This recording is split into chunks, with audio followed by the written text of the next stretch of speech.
Hello. PJ, how you doing? Pretty good. You? Good. Can you just kind of take us through maybe the summer for you and like how everything came about for you to kind of get back here to Minnesota? Definitely. Having my first season overseas, playing EuroLeague last season, was a great experience for me.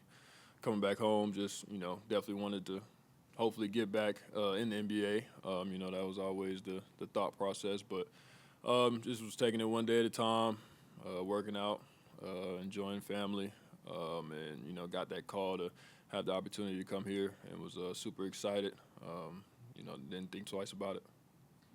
Tim Conley has been a big proponent of yours and a fan of your game. Just like, does that mean a lot, knowing that you're coming to a place where the president of basketball operations really kind of believes in what you can bring to the table? Absolutely. I think, it always helps having, a guy like that on your side that will vouch for you and kind of knows who I am as a player, as a person, to try to get other people to get on board with that as well. But, I know I have to do my job and, make everyone else a believer as well. And, that's what I'm here to do. Have you been given any insight into like what your role with the team will be or what your path to like rotational minutes will be? Just taking it one day at a time. I haven't really spoken to any of the coaches too much about it. I kind of know what I bring to the game, bring to this team, and I'm willing to do whatever I have to do to, help us, continue to get these wins in the win column. PJ, I'm curious if you talked to Dante Exum at all. He went overseas for a year or two maybe, and then came back and really added a lot to his game. There, have you talked to him, and is that a path that you think about?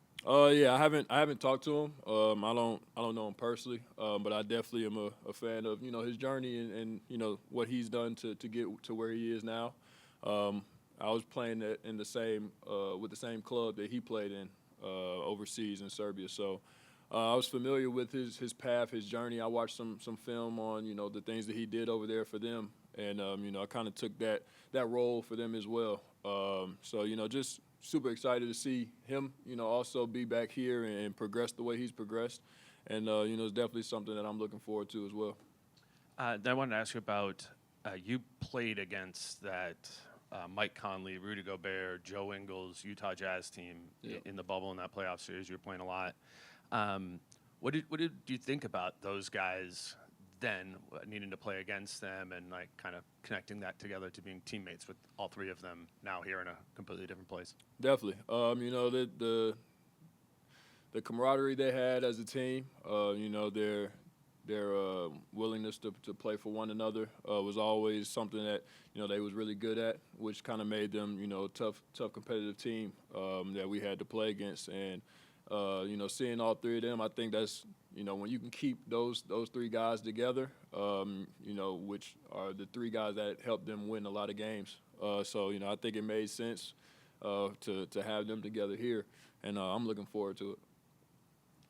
PJ, you've had a lot of experience in different roles in the NBA. I wonder just what advice you'd have for the younger players, whether it be TJ or Rob, of just kind of carving that role out in the NBA. Definitely. Continue to be coachable. These young guys, just from what I've seen this summer, being here, working out and playing with them, they're very coachable. They're willing to learn, ready to learn, and ready to work. So, I think the work ethic is there. Just want to get them to continue to find their niche, find what works for them, and that's going to take some time. But, I think these guys definitely have all the intangibles, things that you really can't teach, whether it's TJ's motor and his motor is crazy. The way he gets downhill, gets to the basket. Rob as well. He does things with the ball you're amazed with. So just seeing these guys being in the gym this summer, I'm super excited and ready to help them in any way I can. So I think they're definitely headed down the right path. What was the biggest thing you learned in your time playing overseas? And did you ever think that maybe another opportunity like this in the NBA wasn't going to come? Honestly, I didn't think too much about it. I'm a believer in being where my feet are. So I'm here and I'm not really thinking about too much else. Where I have been, where I will be, and same thing for when I played last year overseas. I was there. I just wanted to, take it all in, learn as much as I could, in playing European basketball, which is something that, I definitely am proud and happy that I did. Took that step to go over there and learn, that different culture and different style of basketball. And I think it is a lot that you can transform and bring back here to this game. So, yeah, just being a sponge, taking it all in and learning things that I know can help me now.